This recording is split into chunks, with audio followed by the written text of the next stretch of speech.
When everything's broken, they tell you to fix it. But what if it was never meant to be fixed? Now we stop looking at the problem and start imagining the solution they never wanted you to see. They tell you the system's not perfect, but at least it's yours. That the US is the strongest, the most advanced. That no other model could ever work here. But what if that's the lie? What if the future you've been waiting for already exists? Not as a dream, not as fantasy, but as a working alternative, just not where you were told to look. Let's take a second look at each state, not to rehash the problems. We already did that in the last video. If you haven't seen it yet, we recommend going back and watching part 1 first, then come back to this one. Because now, it's time to imagine what's possible. Solutions that serve people, not parties. Texas. Universal healthcare access, especially in rural areas and small towns. Flood disaster response backed by national coordination, not just prayers and press conferences. New Mexico. Multilingual, multicultural education programs that protect native identities. Mobile healthcare networks reaching remote pueblos and tribal lands. Economic development driven by local needs, not distant subsidies. Arizona. National-level protections for water, not political fights between cities. A direct outlet to the sea and infrastructure to create desalination plants to reduce congestion and dependence on the Colorado River. And give the state trade routes by sea. Infrastructure for rural Arizona, beyond campaign promises. Sovereign recognition and protections for tribal justice systems. Nevada. Housing not tied to market speculation, but to national housing rights. Social services that don't collapse when tourists stop arriving. Diversified economic planning with long-term vision. California. California is the world's 4th largest economy, bigger than most countries. But who really benefits from that title? Not the families in Fresno, not the homeless in LA, not the farm workers in the Central Valley, and not the overworked nurses in San Jose.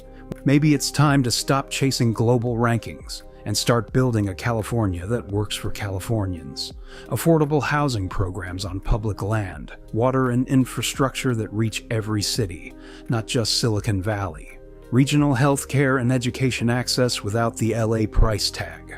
And what if the divide between North and South didn't have to be a weakness? What if NorCal and SoCal could each have their own political voice, but still be united under a shared vision with equal rights, cooperation, and full autonomy, where water disputes, housing needs, and migration policy don't get lost in a single legislature trying to speak for 39 million people? Because being in the top 5 global economies means nothing if you're living at the bottom of it. Louisiana. Federally enforced environmental accountability, not corporate denial. Permanent hurricane and flood infrastructure in place, not emergency delays. Cultural heritage elevated and protected, not erased by zoning and gentrification. Florida. Climate migration plans with dignity, not coastal denialism. Agricultural workers protected by labor laws, not treated as disposable.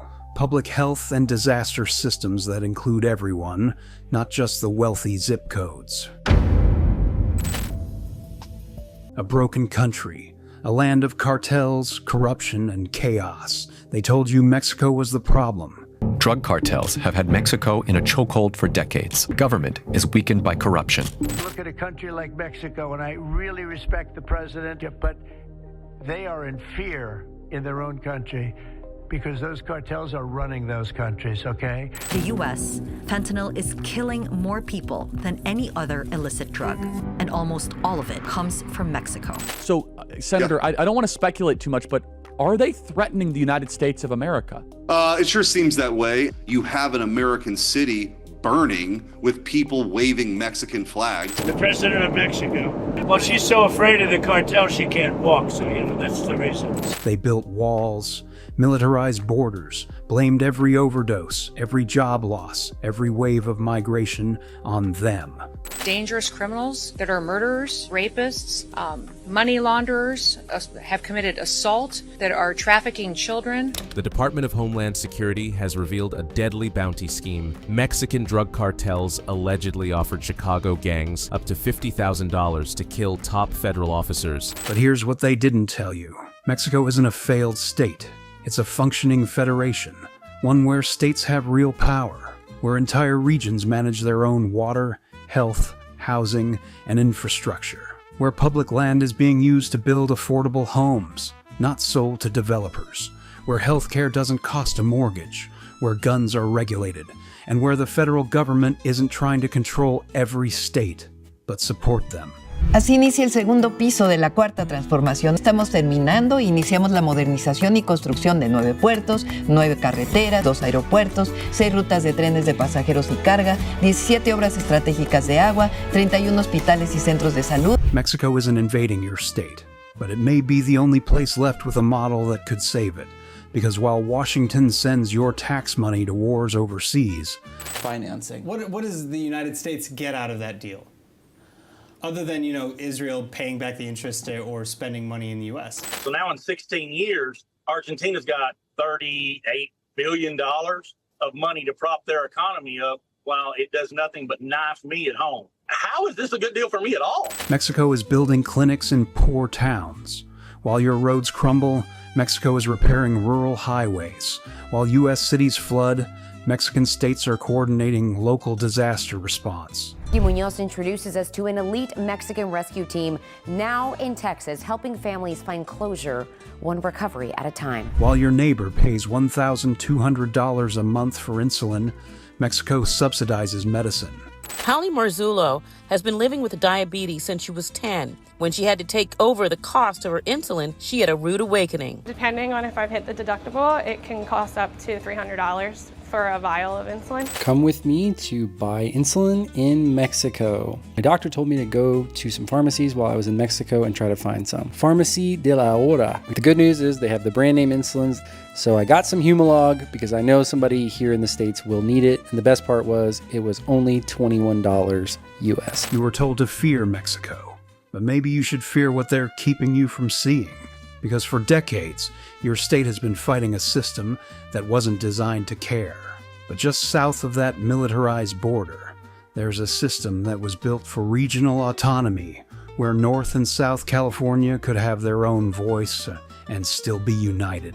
Where Texas could stop begging D.C. for flood support and start making its own decisions. Where Arizona could get the access to sea the state always wanted, and New Mexico can be valued for its cultural legacy under a system that values New Mexicans as first-class citizens, instead of creating an identity crisis by making them feel like second-class because of their Mexican cultural heritage. Where the Latino, Hispanic, Creole, and Native communities of Louisiana and Florida stop being marginalized and criminalized and begin to flourish within a system that values them. Let's stop pretending. In Los Angeles, tens of thousands sleep in tents under billion-dollar billboards. Esto es inmenso, Y la playa no es el único lugar donde puedes encontrar estos campamentos, de hecho están por toda la ciudad. In Phoenix, entire neighborhoods ration water while golf courses stay green. We have to be conscious on how we use the water. Mimi Rodriguez is a nurse who's lived in Avondale for 14 years. She's not surprised that residents are being asked to make some adjustments when it comes to how much water they use. In Houston, floods keep coming, and no one ever rebuilds for the people who live there. We're gonna check on these guys. Any help? Yeah. And when these cities collapse, Washington won't come. It never has. But here's what they don't show you. In Durango, families walk safe at night.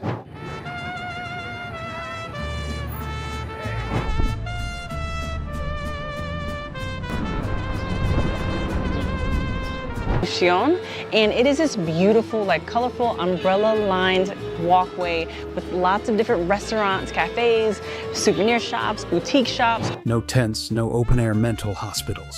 In Monterrey, Nuevo León, industry works with public transport and housing to expand clean infrastructure. Pero, ¿cómo conociste el DRT, carnal? Platícame, gratis aparte. Pues es la primera vez que me subo. ¿Cómo te enteraste? Fuera de pedo, o sea, ¿cómo te subiste hoy? Pues es gratis, dice. Dura normalmente de Lincoln a Mitras. 35 minutos aproximadamente. 35 minutos dura.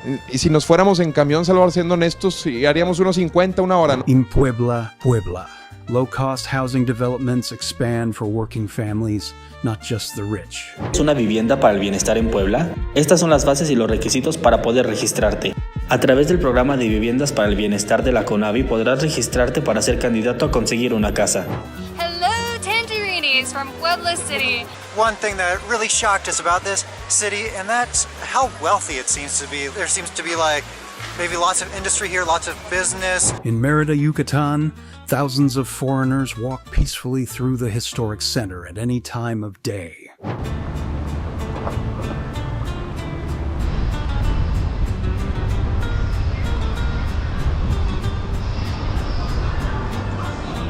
In Guadalajara, Jalisco, you'll pay a fraction for quality health care without medical bankruptcy. Today I'm going to go with my aunt to the hospital in downtown at the Hospital Civil, that's what it's called. It did a good job. I thought I was going to pay, and that's when I found out that the hospital paid for it. So that's pretty cool. In Mexico City, a megacity of 22 million, mass transit connects working-class neighborhoods without $3,000 a month rent. I just moved to Mexico City 48 hours ago with nothing but carry-on luggage, where I'm actually living. That was Roma or Condesa. And the reason that I love these is they have beautiful parks, they're super walkable. From Vancouver to Mexico City and what I've learned along the way. Their office was located in Zocalo, a neighborhood with such beautiful architecture. After every class, I'd walk around and take pictures of all the beautiful murals nearby. This isn't a fantasy, it's a reality, just not the one they sell you, because what they fear most is not your failure, it's your comparison. All right, let's talk about some differences between the United States and Mexico. Homelessness. In the United States, you have a high degree of homelessness. In Mexico, you don't see that. I've been to a lot of the cities in Mexico. Very, very, very rare that I see a homeless person. I'm not saying none exist. I'm saying it's very rare. Speaking of drug addiction, the drug addiction problem in the United States is probably 1,000 to 1,000,000 times worse in the United States than it is in Mexico. They told you secession was treason, that states couldn't leave, that change was impossible, that no matter how bad things got, you had to wait, vote, pray, and bleed, inside a system that never saw you. But what if staying was the real betrayal? What if your loyalty was never to a country, but to the people living in your street, your city, your state? The truth is simple. The United States was never designed to serve all its states equally. It was designed to concentrate power. In the East Coast, in elite cities, in white markets. The South, the Southwest, they were always seen as frontiers, as buffers, as battlegrounds. Never as equals, but you don't have to keep playing by their rules, because across the border, there's a system that's already functioning. With all its flaws and all its challenges, it offers something your country never truly did, with federal support. Social programs tied to land, not profit. We're not talking about starting from scratch. We're talking about rejoining something that was stolen, a return, not a revolution. Before 1848, this land, from California to Texas, was Mexico, and Louisiana and Florida were too as part of the new Spain. Your cities had Spanish names. Your ancestors farmed this soil. Your culture wasn't an import, it was the root. And since that annexation, every generation has watched as the same pattern repeated. Rich land, poor people, abandoned by a distant capital, sacrificed for someone else's empire. You were never meant to be fully American. You were meant to be useful, profitable, quiet.